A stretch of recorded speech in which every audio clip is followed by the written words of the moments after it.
In this week's Radio Dork News, the state of Tennessee has added the FCC Part 97 Amateur Radio Technician Class license as a Tier 1 recognized credential on its statewide industry credential list. As reported by the ICQ podcast, the new approval will give K-12 students across the state of Tennessee access to high-value hands-on learning in communications technology. Tennessee high school teacher Justin McLean, callsign KQ4ANJ, expressed excitement about the next steps, which include getting students licensed, on the air, and discovering the many exciting benefits and real-world applications of amateur radio. The Fuji-OSCAR 29 satellite, also known as FO-29, was launched by Japan in August 1996 and is now approaching its 30th year in orbit. The satellite, which has long operated only when its solar panels are illuminated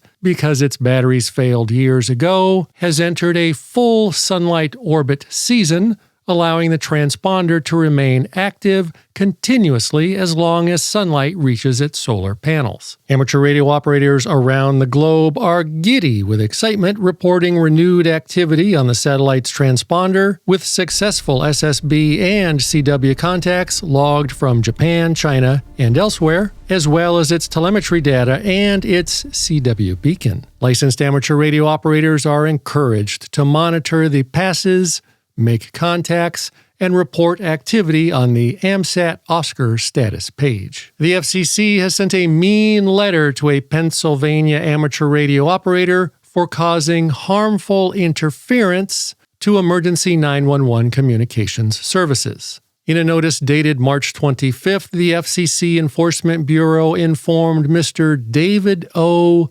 Knutson, callsign KD3ASC, that his BTEC UV Pro handheld radio had been retransmitting Allegheny County's public safety channel on 470.4375 MHz. FCC agents used direction-finding technology to track the errant signal to his residence after an interference complaint from the County Emergency Services was filed with the FCC in July of last year. FCC agents determined that Mr. Knutson had activated the audio relay feature of his BTEC radio, turning it into a simplex repeater that was rebroadcasting the 911 traffic.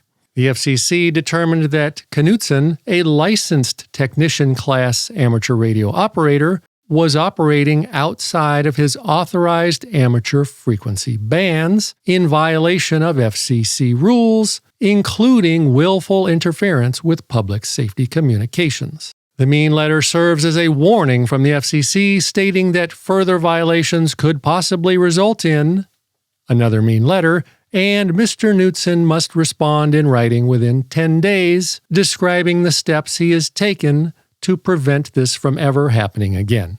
And now for the FCC Enforcement Roundup. Here is the breakdown of what the FCC got up to in the month of March 2026. The FCC sent 2 violation letters to commercial radio stations. They issued 10 orders, consent decrees, proposals, or court filings regarding various ongoing proceedings not related to Radio Dorks. They removed 7 fraudsters from participating in the federal E-rate telecommunications and information services program for schools and libraries. As reported only moments ago, they sent a scary letter to a man in Pittsburgh for interfering with his local emergency services communications system, the only action of this type for the entire month. And the part that you have all been waiting for, the grand total of fines and jail sentences imposed by the FCC for CB radio, amateur radio, and GMRS radio users was 0. Join me again next week, or sooner, when I may or may not do this again. Good night, and have a pleasant tomorrow.